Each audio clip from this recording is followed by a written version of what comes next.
Hola! On se retrouve aujourd'hui pour une nouvelle vidéo où je vais vous parler d'un élément que vous avez vu surtout en stories, et à chaque fois que je le montre, mais vraiment à chaque fois, j'ai je sais pas combien de DM de gens qui me demandent de voir l'intérieur, le contenu de ce carnet. Il s'agit de mon carnet de lecture, voilà, qui est complet et en même temps incomplet parce que c'est le but d'un carnet de lecture, hein. Je voulais juste faire un petit aparté avant pour vous expliquer un peu ce que j'ai eu comme carnet, pourquoi est-ce que j'en ai un, pourquoi j'aime le format papier, parce que bon, ça aussi, à l'heure du numérique, je pense que beaucoup de gens le font en numérique, genre sur leur iPad ou sur leur téléphone, et moi ça ne me convient pas, j'aime le papier, et je voulais parler de tout ça, et après je vous montrerai vraiment le contenu, ce que j'ai fait, et pourquoi est-ce qu'il est vraiment propre à moi, à mon organisation, à ce que j'ai voulu en faire, etc. J'ai des carnets de lecture depuis très longtemps. En fait, avant je répertoriais mes lectures, je crois que c'était Pauline de la chaîne Patatra qui avait donné certains éléments de son carnet. Moi j'étais du genre à noter sur mon téléphone, genre en notes. Après j'ai eu des bullet journal où je notais un peu mes lectures à droite à gauche, sauf que j'avais pas d'endroit centralisé et je finissais toujours par perdre mes carnets, ou alors je changeais d'année et du coup mon bullet journal, voilà.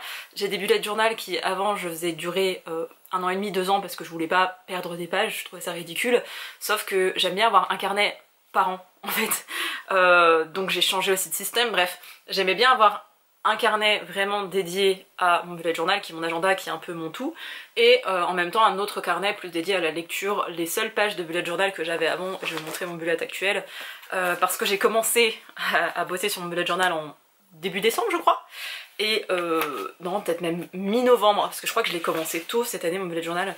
C'est qu'avant je mettais mes lectures par genre, donc mes graphiques, les romances, les non-fiction, contemporain, thriller, young adult. Voilà, c'était à peu près les catégories que je faisais. C'était sur mon bullet journal, hein, vraiment vous pouvez voir l'intérieur, il y a d'autres contenus, genre mon planning, il y a toute ma petite vie qui est notée, hein. J'aimais bien ce système là parce que ça me permettait en un seul coup d'œil de voir ce que j'avais beaucoup lu ou pas, enfin comme genre en tout cas, dans l'année. Je pouvais voir aussi mes coups de cœur parce que je faisais un petit cœur à côté en mode c'est un coup de cœur. Comme ça c'était très visuel sur la même page, j'arrivais à tout voir et c'était cool, mais il me manquait des choses, et surtout je me suis rendu compte qu'il me manquait quelque chose avec ce système là. En fait je reviens pas sur mes anciens bullet journal, ils me servent et j'aime bien les conserver, mais je ne reviens pas dessus.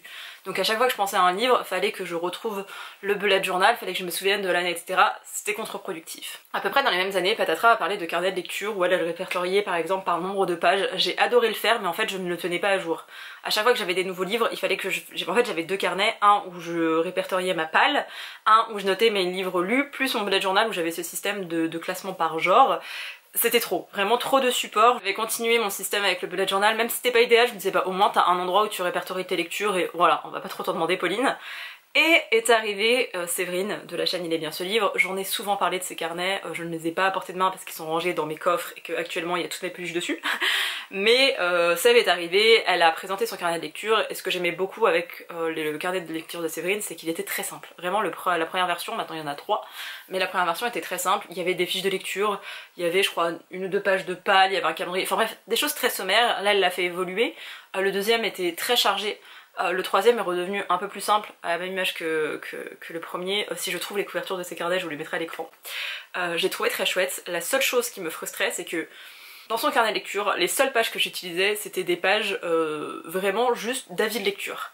Et j'ai trouvé ça cool en fait d'avoir un endroit où je répertoriais mon avis. J'ai essayé pendant un temps sur Goodreads de juste noter quand je finissais un bouquin. Ça m'allait pas aussi, j'ai dû faire ça en 2018 je crois.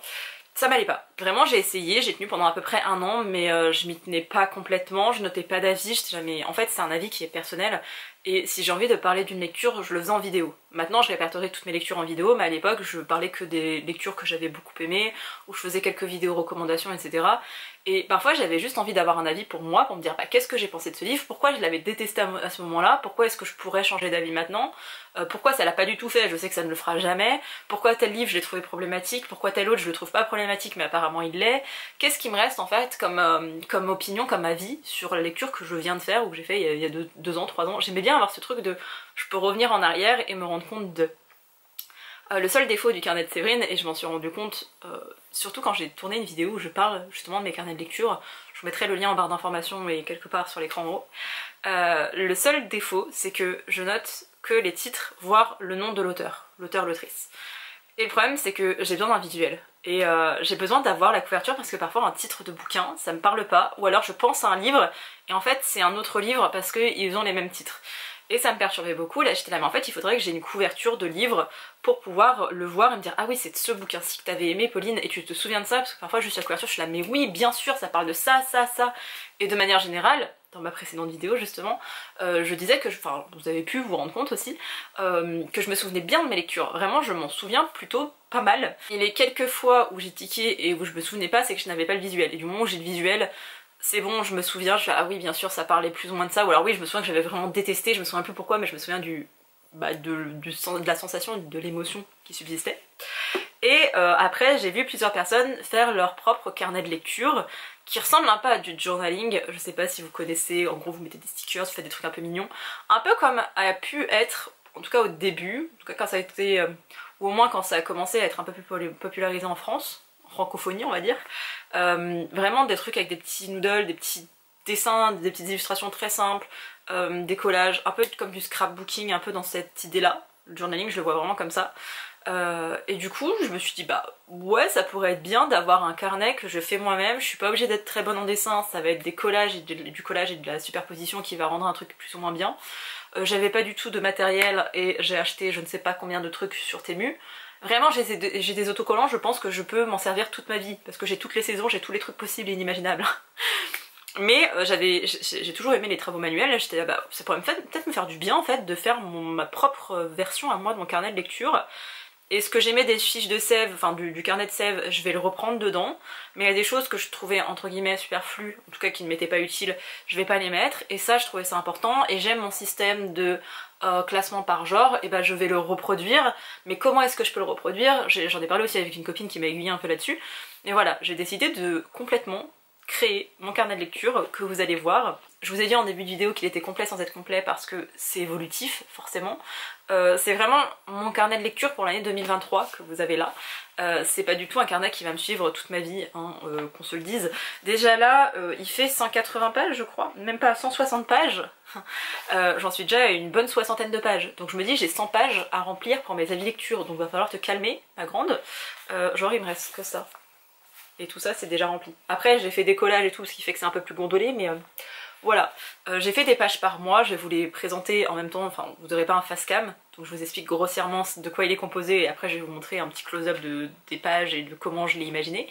Mais j'ai fait des pages par mois, parce que j'aime répertorier mes lectures par mois, j'ai fait des pages sorties livresques, j'ai fait des pages, enfin bref, vous avez un petit peu un condensé de tout et vous avez des fiches de lecture que je fais moi-même et je colle du coup la couverture du bouquin, comme ça c'est beaucoup plus visuel et je me souviendrai toujours d'une couverture de livre. Enfin j'ai du mal à me dire que j'oublierai ça quoi. Donc voilà, je vous laisse avec la suite de la vidéo où je vous montre vraiment l'intégralité du carnet et j'espère que ça vous donnera aussi envie de créer votre propre carnet de lecture. Le mien n'est pas parfait, genre vraiment il a plein de défauts, il y a des trucs où je tique à chaque fois que je vois que j'ai fait un collage ou c'était le soir, je me suis dit ah ouais on voit pas le raccord. Si on le voit le raccord Pauline, une fois que tu es réveillée, que tu as la lumière du jour, tu le vois le raccord qui n'est pas présent justement. Mais c'est pas grave, j'essaye aussi de me détacher de cette perfection. Je suis vraiment quelqu'un de perfectionniste à un point maladif, genre vraiment c'est... Je peux pleurer de rage parce que ça correspond pas à ce que j'avais imaginé et que j'arriverai pas à le faire correspondre.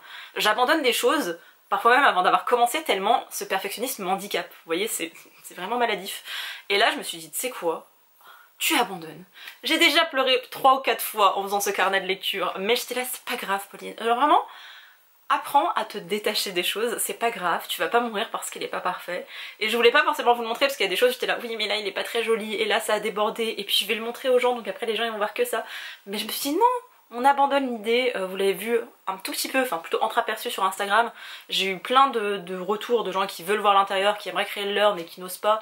Donc si vous avez des questions, n'hésitez pas, je suis plus active sur Instagram pour répondre rapidement aux gens. Mais je lis vos commentaires et j'y répondrai quoi qu'il arrive.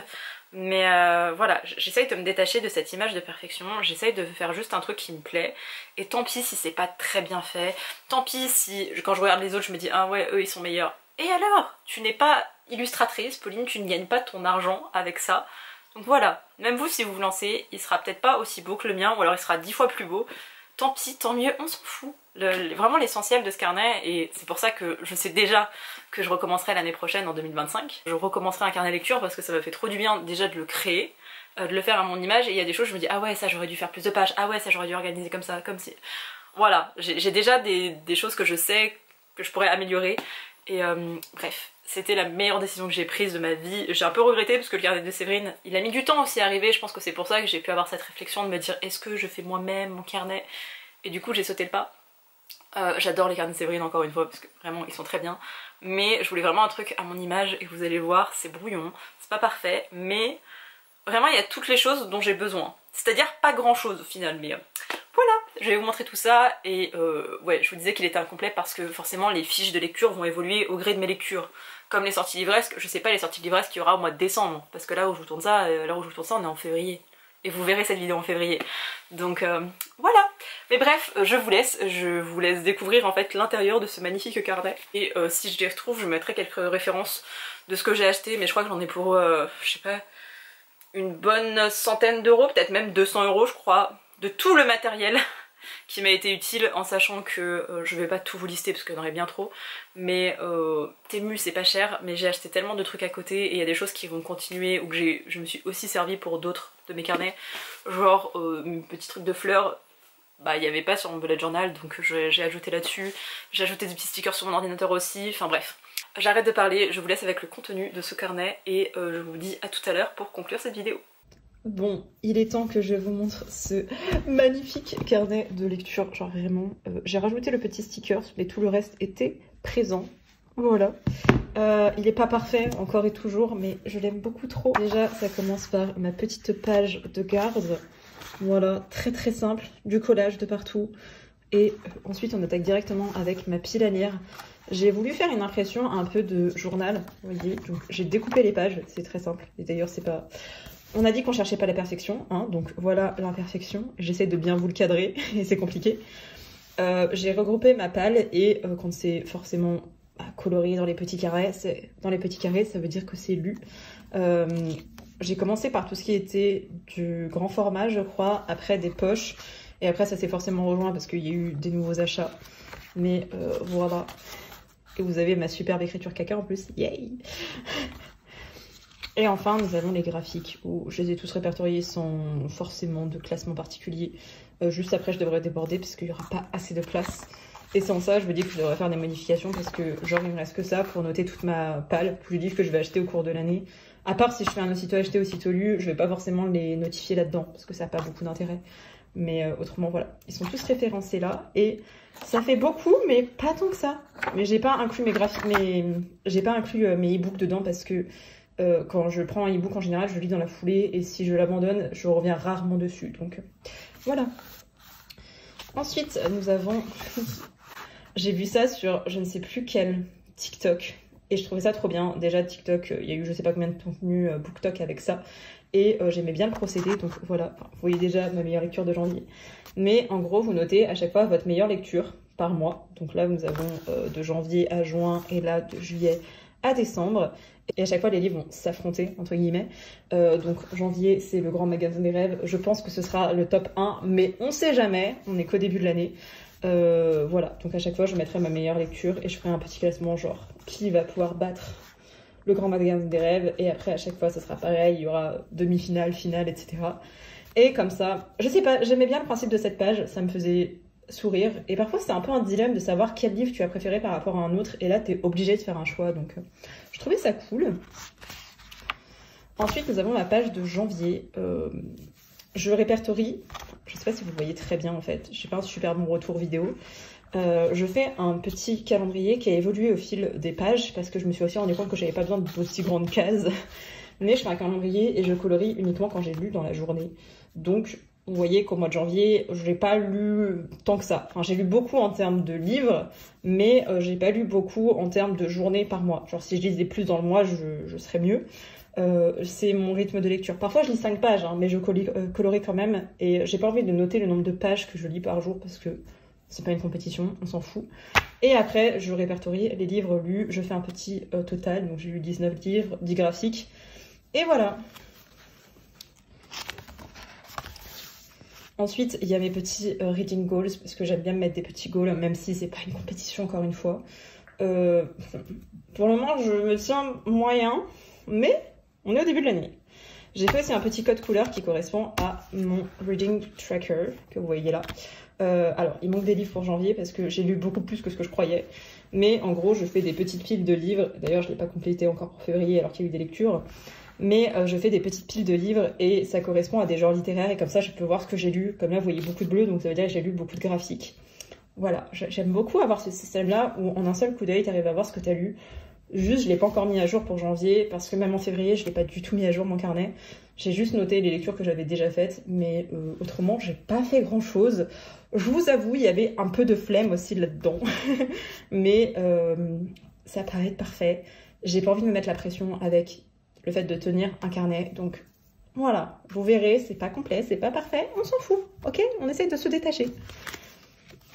Ensuite, on bascule sur mes pages préférées. Il faut que je vous parle de ces pages. C'est une copine qui m'a donné l'idée parce que je voulais vraiment garder ce truc de je note mes lectures par genre littéraire. Donc voilà, c'est une double page. Donc là, on a romance, contemporain, graphique. Et derrière, on a young adult, thriller et non-fiction. Faudrait que je fasse une catégorie un peu haute parce que des fois, c'est un peu genre jeunesse. C'est pas du young adult, mais est-ce que je rajoute jeunesse à young adult? Mais des fois, ça peut être un thriller enfant. Donc voilà, c'est pas encore tout à fait au point, mais il va évoluer de toute façon. J'aimais beaucoup, enfin une copine m'a donné cette idée de faire des enveloppes et en fait j'ai créé moi-même mes enveloppes. J'avais du papier genre Harry Potter, donc aucune se ressemble parce que c'est un pliage un peu bancal que j'ai fait, mais j'aime bien leur imperfection. Juste parfois, vous voyez, genre les lèvres ça a un peu bavé et ça me perturbe, mais voilà. Et à l'intérieur vous avez des petits papiers avec écrit genre les titres des bouquins. C'est pas des papiers définitifs, c'est juste que je sais pas sur quel papier y faire, donc là j'ai pris genre des petits morceaux de papier. Mais le but ce serait de faire vraiment des longs papiers, des trucs un peu plus souples parce que là c'est un peu rigide et que j'y glisse dedans. Mais j'ai pas encore trouvé le papier qui me correspond, donc voilà. Comme je vous l'ai dit, ça va pas être parfait, ça va évoluer. Mais voilà, à chaque fois vous avez des petits papiers à l'intérieur avec les bouquins classés par genre, que j'ai pas trop mis à jour encore une fois. Et vous avez pareil à côté, et j'ai mis une petite citation de... Ah, comment elle s'appelle déjà? Adi Larue. Je ne sais plus le titre en français. Bref, voilà, parce que j'aimais beaucoup cette citation. Même si c'est pas trop dans le mood du carnet. Ensuite, on arrive sur la page de février, et je vous l'ai dit, elle est incomplète, parce que je vous tourne ça, on est le 13, je crois. Et j'ai lu, en fait, pendant cette période. Juste, j'ai pas encore colorié. J'ai été un peu plus régulière dans ma lecture, et du coup, j'ai lu que 3 livres pour le moment. Donc, ouais, j'étais plus régulière, mais j'ai lu moins, et bref. Voilà, c'est pas grave. Petite page de février. Ensuite, on arrive avec mes achats mensuels. J'ai essayé de faire différentes présentations, donc vous avez une autre page derrière, mais ça va vous spoiler la suite, donc on va rester un peu sur celle-ci. Je note les livres que j'ai achetés, et je fais un petit... genre, je coche quand j'ai lu le livre, et je trouve ça cool de le faire dans le mois. Genre, en mois de janvier, j'ai acheté 11 livres, et j'en ai lu 9, donc on est pas mal. Mois de février, moyen. J'ai acheté pas mal de livres, j'en ai lu certains, mais quand même, pas tant que ça. Après, j'ai aussi acheté des livres que j'avais déjà lus, donc ça va être un peu faussé. Mais voilà, j'ai fait différentes présentations pour que ce soit un peu plus visuel. Et vous avez aussi du coup la page de fin d'année. Voilà, en sachant que pour décembre, il y a toujours un craquage. Donc comme pour août, je crois que j'ai fait une plus grosse... Non, j'ai fait un tout petit carré pour août, mais ça va sûrement déborder parce qu'en août et en décembre, j'achète des livres comme si j'étais riche. Je sais pas pourquoi. Ensuite, je me suis fait une petite page challenge. J'aime beaucoup la petite déco que j'ai fait en haut. Genre, je trouve ça trop chou. J'avais décidé de faire lire 7 livres en 7 jours, pas trop respecté. Après j'ai voulu faire genre 7 livres en 24 heures dans l'esprit du Ridaton, pas trop marché non plus, mais c'est pas grave, genre c'est pas grave. J'aimais bien faire cette petite page dédiée qui va sûrement revenir parce que je vais faire d'autres challenges au cours de l'année, mais je les ai pas encore planifiés. Là c'était vraiment, on était en janvier, j'allais faire ces challenges, j'ai fait une page challenge. Et ensuite on commence avec mes premiers avis lecture. Ils évoluent, ils ont pas toujours la même... Voilà, genre là j'ai mis des citations, au début j'étais là ouais je vais mettre des citations à chaque fois, finalement non parce que j'en voyais pas spécialement l'intérêt. Parfois c'est marquant, parfois ça me fait juste un petit rappel de ma lecture, parfois mes avis sont très concis, enfin là vous voyez c'est tout petit, pour le grand magasin des rêves j'ai dû raconter ma vie entière, voilà, mais j'aime bien. Alors attention, si jamais vous n'avez pas lu ces livres et que vous voulez les lire, ne lisez pas, parce que mon avis est complètement spoilant, c'est ce que j'ai aimé, ce que j'ai pas aimé, qu'est-ce que je trouve intéressant dans cette lecture, donc vraiment c'est complètement spoilant, hein, mais voilà, ça ressemble à ça, et je crois que j'ai encore une page derrière, voilà. Je vous dis, parfois c'est très succinct, et à d'autres moments ça va être plus gros, d'ailleurs quand c'est des abandons, je le notifie aussi forcément, et j'ai trouvé un petit tampon pour faire mes petites étoiles, et j'aime beaucoup ce système de petites étoiles que je complète parce que depuis que j'ai expérimenté Goodreads, je trouve ça plus parlant de noter sur 5 que de noter sur 10 ou sur 20. Genre sur 20 pour moi c'est abstrait. Sur 5 c'est pas mal, j'ai pas un système de notation hyper fixe et hyper carré. Voilà, c'est juste, est-ce que j'ai beaucoup aimé ce livre? Oui, non. Pourquoi? Parfois ça peut être un 4 sur 5, mais en fait c'est un coup de cœur, parce que objectivement, c'est pas le meilleur bouquin au monde, mais moi il m'a fait du bien, mais en même temps, si c'est un coup de cœur, est-ce que ça mérite pas un 5?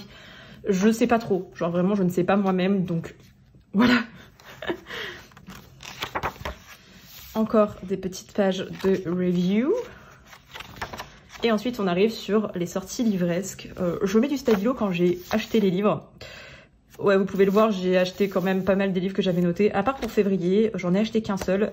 J'ai acheté d'autres livres en mois de février, mais dans les sorties qui étaient notées, c'est le seul qui m'a vraiment donné envie de l'acheter là, maintenant, tout de suite. Et les autres, c'est des sorties qui m'intéressent potentiellement, genre je ziote, mais ce sont pas forcément des livres que je vais acheter à tout prix. C'est plutôt genre, ah, ils sortent, je suis intéressée. À part pour le mois de mars, genre le Lorraine Asher, évidemment, je vais l'acheter. Ali Hazelwood, évidemment. Itaewon Class et The Runway, bien sûr, genre vraiment, voilà.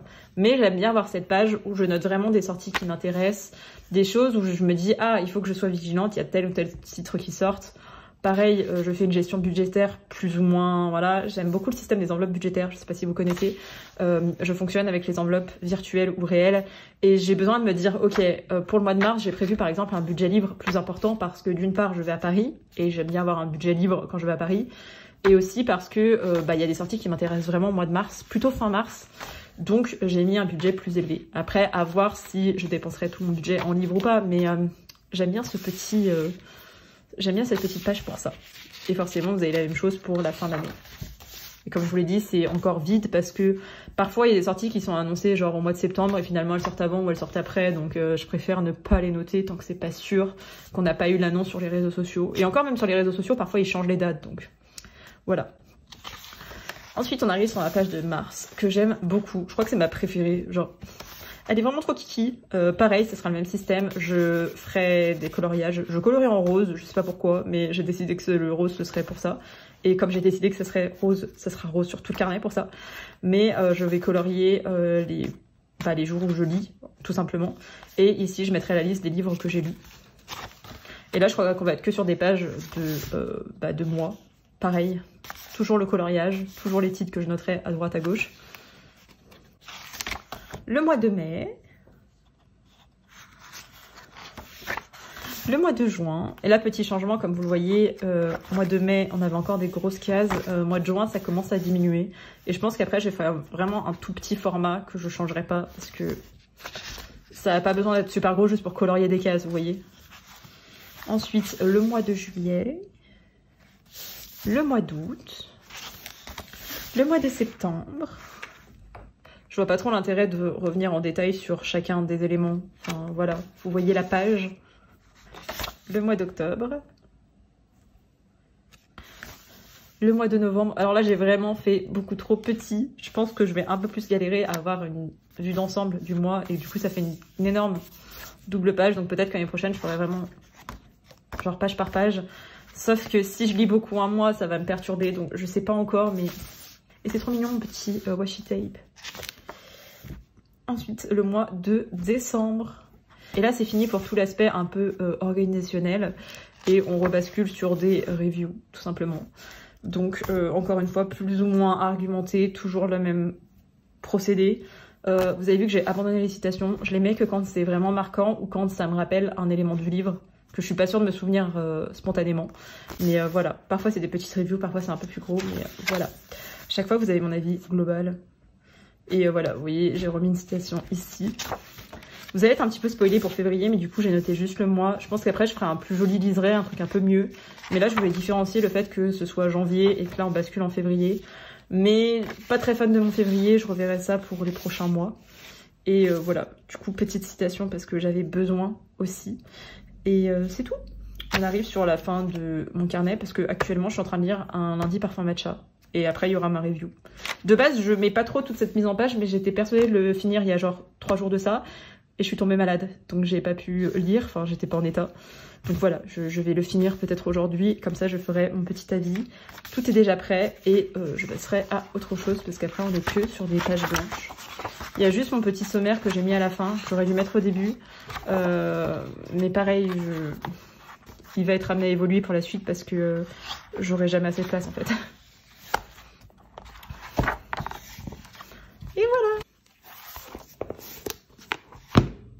c'en est tout de cette vidéo, j'espère qu'elle vous a plu, j'espère vraiment que ça va vous donner envie de créer votre propre carnet de lecture parce que en fait c'est une telle révolution dans ma vie, c'est pas incroyable, hein, vraiment j'ai pas changé grand chose à mon existence, mais ça m'a fait du bien de vraiment faire des ateliers créatifs, de me détacher de cette image de perfection, de tout ce que je pouvais imaginer de parfait qui ne sera jamais présent, hein.